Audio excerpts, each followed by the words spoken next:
kayo po ay nag-supply ng lights and grip equipment sa isang production na ito pong Whisk. Tama po ba? Nag-issue po sila ng PDC, tapos nung dumating po yung due date, before po ng due date, nag-advise po sila na huwag mo nang i-deposit kasi wala pa pong funds. So ngayon ma'am, 2023 pa pala. So ano po nangyari ma'am itong 2024, 2025, 2026? Pag nakakolekta sila, magbibigay sila sa akin. Hanggang ngayon po, wala pa pong pinibigay. Okay.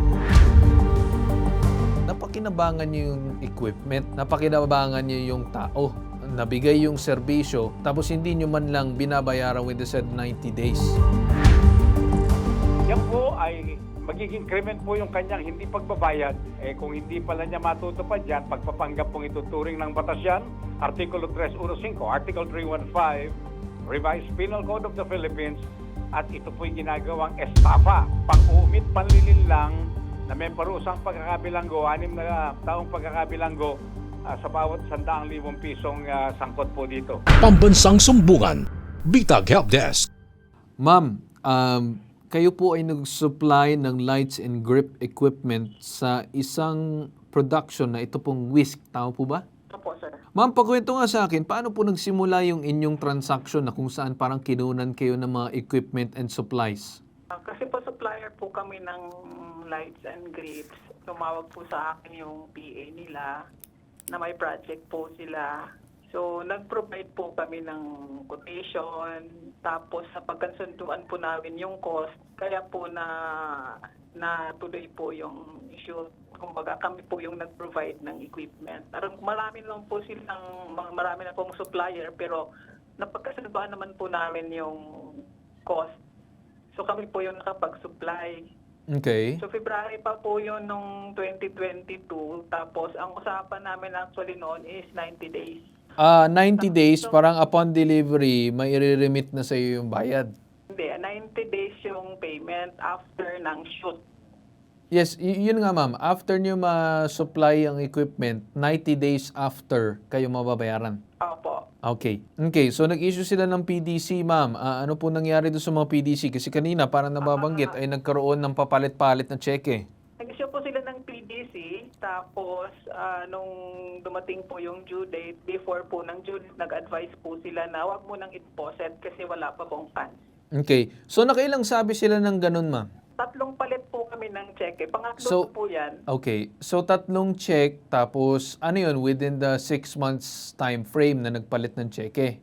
Opo. So ngayon ma'am, 2023 pa pala. So ano po nangyari ma'am itong 2024, 2025, 2026?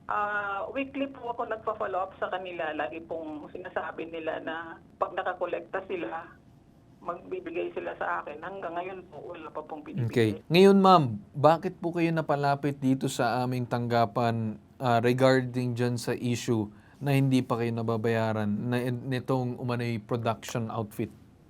Kasi po, kailangan ko na po yung pera eh. Pang tuition ng anak ko, pang bayad ng bahay. Hindi, wala kasi silang commitment sa akin kung kailan talaga sila magbabayad. Parang wala akong kasiguraduhan na mababayaran nila ako, kaya lumapit na po ako sa inyo. Karoon na ba kayo ma'am ng official na demand letter or kahit ano man na remedies na posible magdemanda at magsabi sa kanila na magbayad sila or else? Nagpadala na kami ng demand letter, matagal na. Tapos nakipag-compromise na ako sa kanila na kahit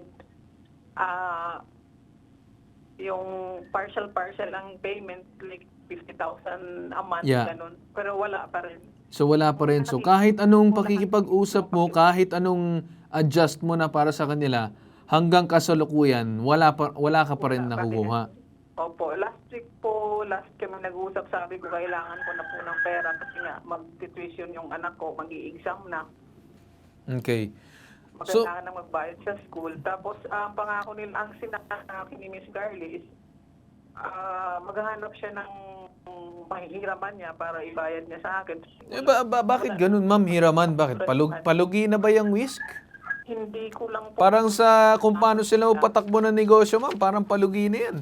Kasi kung ganun, puro bigay ng cheque tapos palugi na ata yan kasi yung cheque parang nagkakaroon ng problema. But anyways, ma'am, ang point naman no sa atin is dapat talaga maayos ang usapan. If not, talagang legal remedies, ma'am, magkakaroon na talaga kayo ng possible mga complaints. But anyways, siguro basahin muna natin yung statement bago tawagin si Attorney Badaso. Please put it on standby. So sinubukan tawagan ng Pamansasumbungan Help Desk ang kliyente na si Garly Bangke upang makuha ang kanyang panig. Pero nang sumagot ito at nalamang staff ng bitag ang kanyang kausap ay agad nitong binaba ang tawag. Nakablock na ngayon ang numero nito at hindi na muling matawagan pa.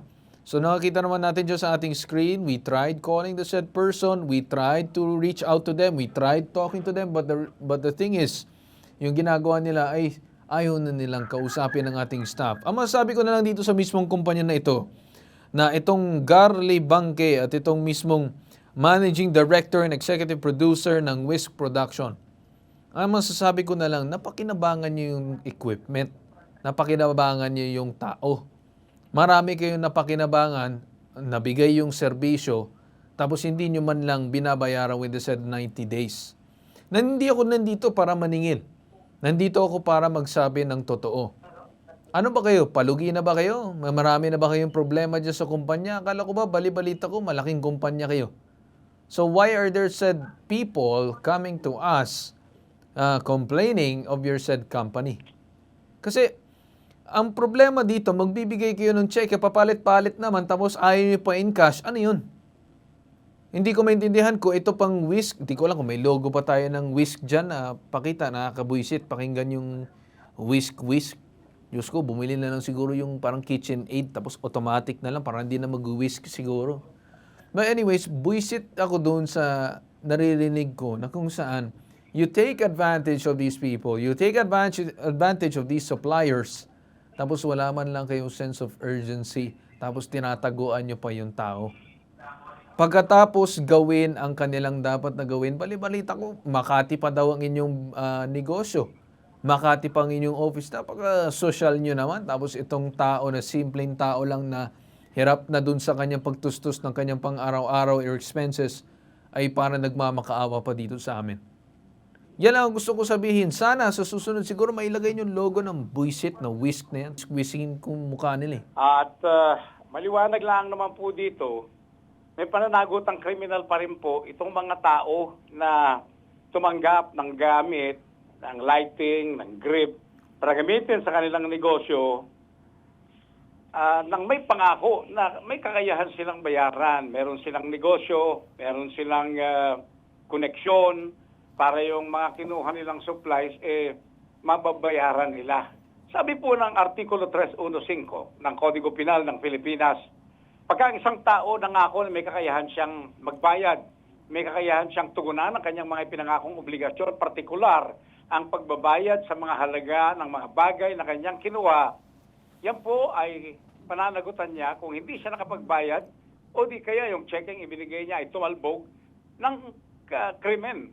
Magiging krimen po yung kanyang hindi pagbabayad at ang krimen po dyan, estafa, panglilinlang, pang-uumit. Nilinlang niya ito pong supplier na meron siyang kakayahang magbayad, kaya siya binigyan ng mga supplies. Nagpahayag siya na kaya niyang magbayad, may negosyo siya, at dahil dyan, dapat siyang bigyan ng supplies on a credit basis. Kung hindi pala niya matutupad yan, pagpapanggap pong ituturing ng batas yan, Artikulo 315, Article 315, Revised Penal Code of the Philippines, at ito po'y ginagawang estafa, pang-uumit, panlilinlang, na may parusang pagkakabilanggo, 6 na taong pagkakabilanggo sa bawat 100,000 pisong sangkot po dito. Inong Carl Tulfo. Yes. Attorney, yung concern din gusto din namin banggitin kasi this check was issued 2023 pa. So matagal-tagal na panahon yung umano'y date ng pag-issue ng cheque at hindi siya na-encash sa bangko para matatakan ng umano'y bouncing check para mag-apply yung BP22 sana. So paano po, attorney, moving forward, paano po ni ma'am posible magawa ng paraan or what are the remedies na pwede niyang gawin regarding dito sa kanyang issue ngayon? Well, pangunahin po dyan, pagpapadala ng nakasulat, nakahilingan na sila gumanap na sa kanilang ipinangakong pagbabayad. Mababaliwala po yung kahalagahan ng cheque dito, Ginoong Carl Tulfo. Ibig ko pong sabihin, hindi na ipasok yung cheque sa loob ng 6 na buwan o 1 taon, yan ay nawawalan na ng visa, nagiging stale check. Opo, pag ang pinag-uusapang kaso, yung pinakamababang kaso sa talbog na cheque o di kaya sa usapin ng mga cheque na wala palang pondo, which is Batas Pambansa bilang 22. Napanglit po ng parusa niyan, tatawanan lang po yan. Pero hindi po yan ang ikakaso nitong si Mrs. na nagbigay po ng light and grip supplies at ang ipinalit sa kanya cheque bilang kabayaran. Estafa po ang kaso dyan. Okay. At yan po ay may 6 na taon na pagpapasok, Ginoong Carl Tulfo. Okay. Ngayon naman, attorney, gusto ko lang din na banggitin na ito si ma'am ay nagpasa na din ng mga demand letter, nagpasulat. Ma'am Elenita, tama po ba na nagsulat na kayo ng mga demand letter? Was this through an attorney as well? Opo, nagpadala na rin po. Nakailang demand letter na kayo, ma'am? Once lang po. Once pa lang, okay. Nangangako nga po sila na Okay. magbabayad. Alright. Attorney Batas, ano pong mabibigay nyo na advice dito kay ma'am? Ang gagawin na po dyan, gagawa na po ng sinumpang salaysay, criminal complaint, affidavit complaint, salaysay ng pagrereklamo, isasampu na po yan diretso sa piskalya, Ginoong Carl Tulfo, para papanagutin yung krimen na ginawa po nitong mga tumanggap ng light and grip na hindi po nagbayad. Pero meron po isang interesting angle dyan. Kanino po ibinigay yung mga gamit? Kanino ginamit? Anong kumpanya ang nakinabang no sa pagkakagamit nitong tumanggap ng light and grip? Yan po ba ay TV network? Yan po ba ay kung ano-anong theater network? Abay, isasama po dapat yung TV network o yung theater network o yung kumpanya na nakinabang po dyan pagkatapos tanggapin yung light and grip nitong nagbayad ng cheque. Bakit po ganon? Kasama po siya sa nakinabang doon sa krimen.